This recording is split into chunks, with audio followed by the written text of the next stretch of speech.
5 बहुएं एक कतार में खड़ी हो जाती हैं और सुमित्रा उनकी आरती उतारती है। तभी अचानक पीछे से गाय के रंभाने की आवाज आती है। अरे भैया, ये तो हमारी स्वर्णा की आवाज है। लागत है भूख लगी है हमारी स्वर्णा को। अरे ये तो गाय की आवाज लागत है। क्यों बहू, अपने साथ गाय लेकर आई हो? दोनों गरीब बहुएं करुणा और विद्या झुककर सुमित्रा के पैर छूती हैं और कहती हैं, माँ जी, हमारे गरीब पिताजी के पास स्वर्णा के सिवा कुछ भी नहीं था, इसीलिए उन्होंने स्वर्णा उपहार स्वरूप आपको दी है और कहा है कि रोज स्वर्णा का दूध आपको पिलाएं। शहर में गांव से आई इन गरीब बहुओं की बात सुनकर सभी लोग जोर जोर से हंसने लगते हैं और सुमित्रा का मुंह गुस्से से लाल हो जाता है। ठीक है, रामू, ले जाकर गाय को आंगन में बांध दो। सुमित्रा सभी बहुओं का स्वागत करके उन्हें पूजा घर ले जाती है और सभी रस्मों रिवाजों के बाद उन्हें उनके कमरे में भेज देती है। अगली सुबह, मम्मी जी, मेरे कमरे का एसी बिल्कुल ठंडा नहीं कर रहा है। पिताजी ने जो कैश दिया है, आप तुरंत नया एसी मंगवा लीजिए। मम्मी जी, मेरे कमरे में स्विच क्यों नहीं है? आखिर मैं अपने फ्रूट जूस कहाँ रखूंगी? मम्मी जी, मेरे बाथरूम में शावर क्यों नहीं है? आप बाथरूम में तुरंत शावर लगवाइए। नई नई बहुओं को नाइटी पहनकर इस तरह घर में घूमता हुआ देखकर सुमित्रा अपना सर पकड़ लेती है। तभी उसे आवाज आती है, oh my God, this is so disgusting. ये पूरे आंगन में गाय का पॉटी कैसे लगा हुआ है? इसका तो बहुत बुरा स्मेल भी आ रहा है। मेरा सर दर्द से फटा जा रहा है। I can't live like this. तभी करुणा और विद्या हाथों में दूध का गिलास लाती हैं और कहती हैं, बड़ी भाग्यवान हो तुम तीनों, जो शहर में असली दूध पीने को मिल रहा है। अभी अभी अपने हाथ से निकाला है। लो पियो, ताकत आ जाएगी। तुम्हारे अंदर से ये बदबू किस चीज की आ रही है? अरे ये तो गौमूत्र और गोबर है। असल में हम गौमूत्र से नहाते हैं, तभी तो इतने स्वस्थ हैं। ये सुनते ही तीनों अमीर बहुएं आंगन में उल्टी करने लगती हैं। सुमित्रा दौड़ते हुए आती है। अरे बहुओं, तुम परेशान मत हो, मैं करुणा और विद्या को समझा दूंगी। तुम लोग अपने कमरे में चलो। देखो, इलेक्ट्रीशियन आ गया है। तुमने जो कहा है वो सब काम हो रहा है। रोजी, प्रियंका और तान्या गरीब करुणा और विद्या से बहुत चिढ़ते थे और उन्हें नीचा दिखाने के लिए रोजाना योजनाएं बनाया करते थे। मम्मी जी, जब से हम लोग आए हैं कहीं बाहर घूमने नहीं गए। हमारे पापा ने हमें इतनी बड़ी कार दी है। चलिए ना, आज हम आपको घुमा कर लेकर आते हैं। जब करुणा और विद्या भी कार में बैठने लगती हैं, तो तान्या कहती है, ये कार हमारे मायके से मिली है। तुम्हें तुम्हारे मायके से जो मिला है तुम उसकी सवारी करो। विद्या और करुणा को ये बात बहुत बुरी लगती है और वो स्वर्णा को लेकर बाजार निकल पड़ती हैं और उस पर सवारी करती हैं। जो उन्हें देखता है हंसता है, पर वो किसी की परवाह नहीं करती। धीरे धीरे तीज आ जाती है। सासू माँ जी, तीज पर मेरे पापा ने आपके लिए ये नाइटी भेजी है। हाँ, मेरे पापा ने भी आपके लिए मेकअप का सामान भेजा है।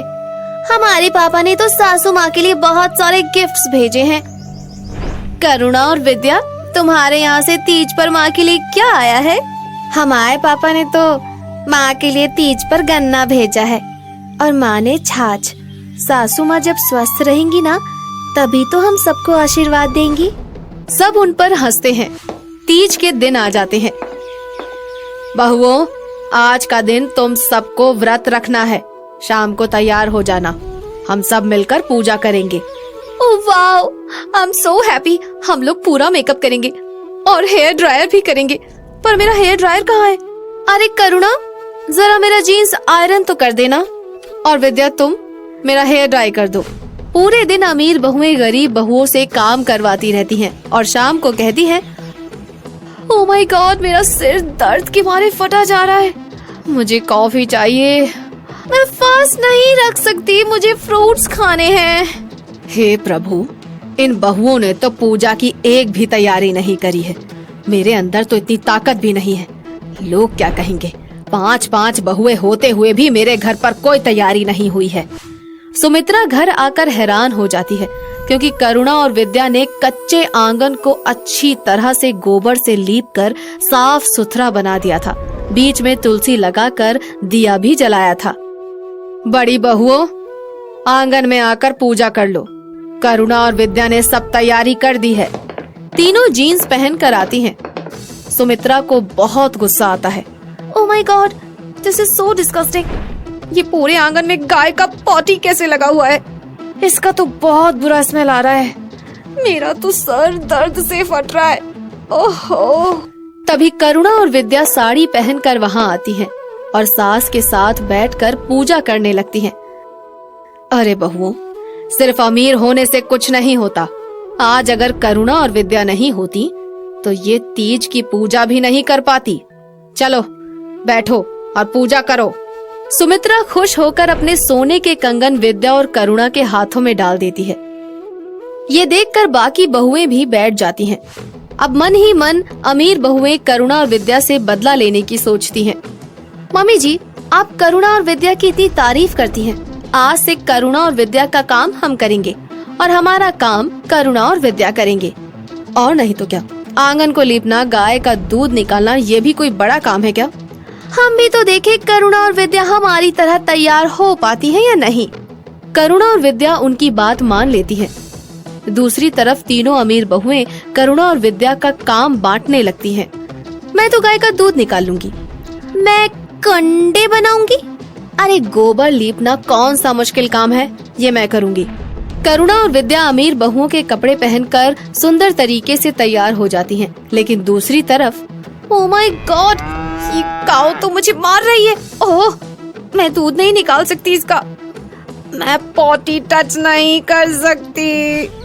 ओह गॉड, मेरे को कंपटीशन नहीं करना। विद्या और करुणा का काम सिर्फ यही दोनों कर सकते हैं। तो फिर आज से वादा करो, उन दोनों को कभी अपने से कम नहीं समझोगी और उनके साथ बहनों की तरह रहोगी।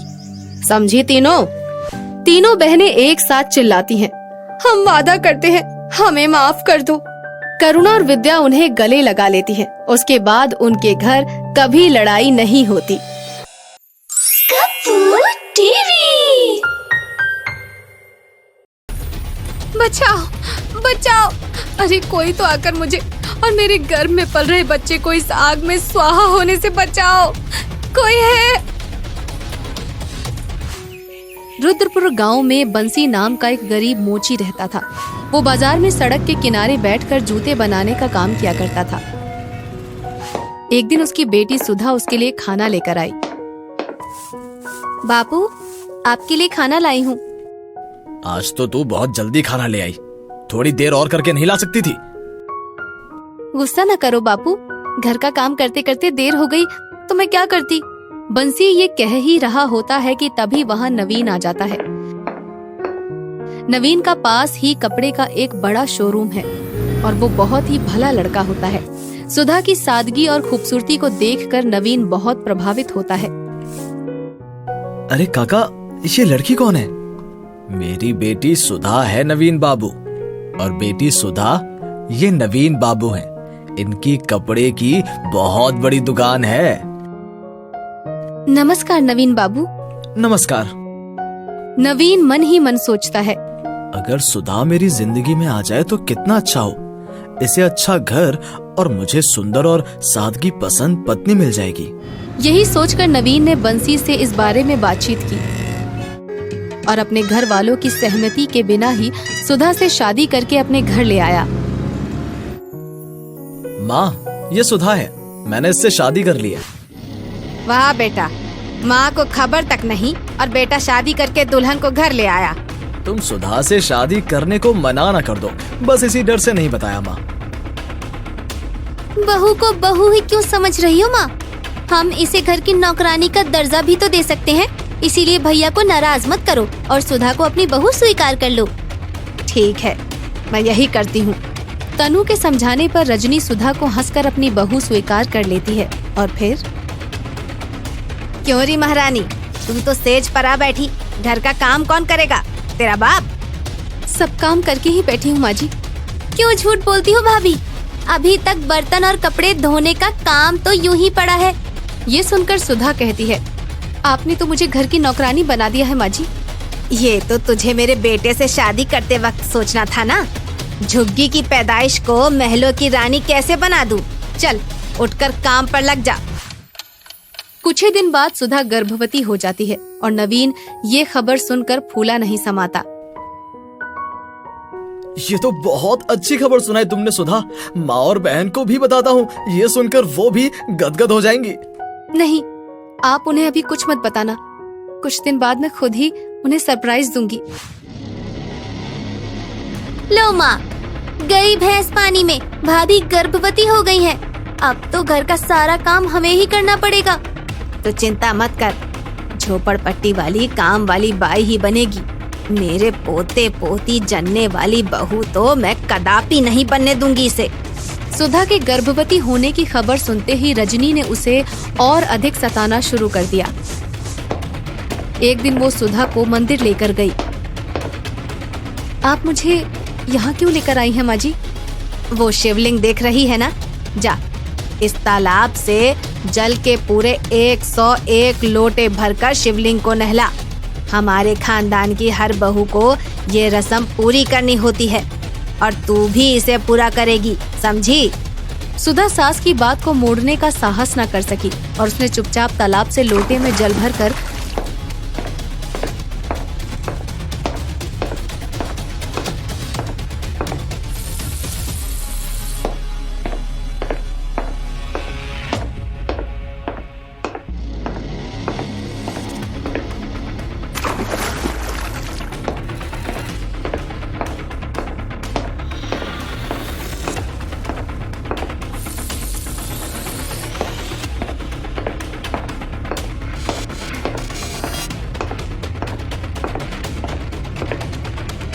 अब बस करो माँ जी, मुझसे अब एक और भी नहीं हो पाएगा। मैं गर्भवती हूँ। मुझे पता है तू गर्भवती है, इसीलिए तो तुझे यहाँ लाई हूँ। ये तेरे लिए वैसा ही सरप्राइज है जैसा तू हमें देने वाली थी। 50 पूरा हो चुका है। चल उठ, 51 बार और कर। क्यों? मजेदार सरप्राइज है ना भाभी? सुधा कुछ नहीं बोली और मजबूर होकर फिर से शिवलिंग पर जल चढ़ाने में जुट गई।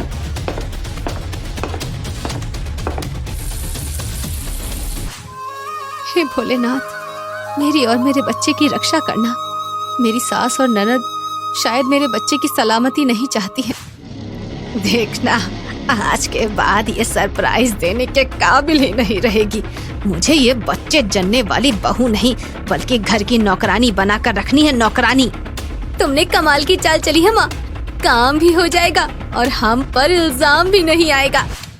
समय बीतता जाता है और फिर नवीन को कुछ दिनों के लिए घर से बाहर जाना पड़ जाता है।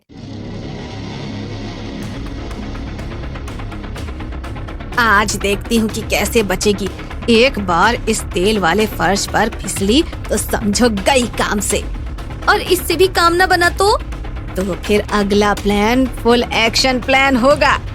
सुधा के गर्भ को बर्बाद करने का रजनी का ये प्लान भी फेल हो गया। वो तेल वाले फर्श पर फिसली जरूर, मगर सिर में थोड़ी चोट आने के सिवा उसका कुछ न बिगड़ा। ना जाने ये दोनों माँ बेटी मेरे बच्चे के साथ क्या अनर्थ करके छोड़ेंगी। अब तो हद ही हो गई इनके जुल्मों की। नवीन के वापस आते ही उन्हें सब कुछ बता दूंगी। सुधा ये सब कह ही रही होती है कि तभी वहाँ रजनी और तनु आ जाती हैं। अच्छा, नवीन को बताएगी तू? पर बताएगी तो तब ना जब तू बताने के लिए यहाँ होगी। चल तनु बेटी, इसके हाथ पैर बांधना शुरू कर। दोनों रजनी और तनु जबरन उसके हाथ पैर को रस्सी से बांधकर जंगल में ले जाती हैं और वहाँ एक पेड़ से बांधकर उसके आसपास आग जला देती हैं।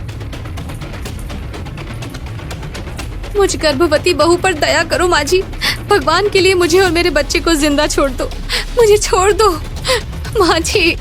मगर रजनी और तनु उसकी एक भी नहीं सुनते।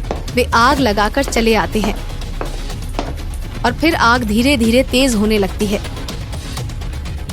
बचाओ, बचाओ, अरे कोई तो आकर मुझे और मेरे गर्भ में पल रहे बच्चे को इस आग में स्वाहा होने से बचाओ, बचाओ। उसी समय शिवलिंग से तेज प्रकाश फूटता है और देखते ही देखते सुधा की आंखों से निकलने वाले आंसू बारिश का रूप ले लेते हैं। बारिश आग को बुझा देती है और रस्सियां भी अपने आप ही टूट कर गिर जाती हैं। सुधा ये चमत्कार देखकर हैरान रह जाती है। अरे ये क्या, मेरे आंसू तो जादुई आंसू हैं। ये तो बारिश करने लगी। देखो तो, आग बुझ गई और रस्सियां भी अपने आप ही खुल गई। तभी एक आकाशवाणी सुनाई देती है। उस दिन तुमने शिवलिंग पर लगातार जो 101 बार जल चढ़ाया था, ये उसी का फल है सुधा। अब घर जाओ, तुम्हारे पति तुम्हारा इंतजार कर रहे हैं। ये सुनकर सुधा बहुत खुश हुई और भागते भागते घर आ पहुंची। घर पर सचमुच नवीन उसका इंतजार कर रहा था। आ गई महारानी, कहाँ गई थी? भैया, भाभी आपकी गैर हाजिरी में रोज ऐसे ही कहीं जाती हैं। धोखेबाज, कहाँ जाती है तू रोज रोज? आज तो बताना ही पड़ेगा। नवीन की ये बात सुनकर सुधा रोने लगी और उसके आंसू तूफानी बारिश में बदल गए। घर एकाएक बाढ़ का मैदान बन गया और रजनी व तनु बाढ़ के पानी में डूबने लगी। साथ ही उन्होंने सुधा पर जो जो जुल्म ढाए थे, नवीन को एक एक कर चलचित्र की तरह पानी पर नजर आने लगे। नवीन बेटा, हमें बचाओ बेटा, नवीन बेटा, हमें बचा लो भैया, हम इस बाढ़ में डूब रहे हैं, हमें बचा लो। तुम दोनों निर्दयी हो, इसलिए तुम्हारा डूब मरना ही सही है। बहू, तुम हमें माफ कर दो, हमें बचा लो बेटी। अब हम कभी भी भूल कर भी तुम्हें परेशान नहीं करेंगे। भाभी, दया करो हम पर। उनकी ये दशा देखकर सुधा को उन पर तरस आ जाता है। तुमने कभी सास और ननद होने का फर्ज निभाया ही नहीं, मगर मैं तुम्हारे सब जुल्मों को भुलाकर एक बहू होने का फर्ज जरूर निभाऊंगी। ये कहकर सुधा ने आंसू गिराना बंद कर दिया और फिर अचानक ही बारिश व बाढ़ अदृश्य हो गई। रजनी और तनु दोनों की जान बच गई और वो लज्जित होकर घर छोड़कर जाने लगी। माँ जी, आप दोनों घर छोड़कर कहीं नहीं जाएंगी। पर बेटी, हमने तुम्हारे साथ जो किया, क्या तुम भुला सकोगी? बुरे को नहीं, बल्कि बुराई को मारा जाता है और अब आपके अंदर की बुराई मर चुकी है, इसीलिए मुझे आपसे कोई गिला शिकवा नहीं है माँ जी। इस तरह सुधा उन्हें माफ कर देती है और फिर सब मिलजुल कर खुशी खुशी रहने लगते हैं।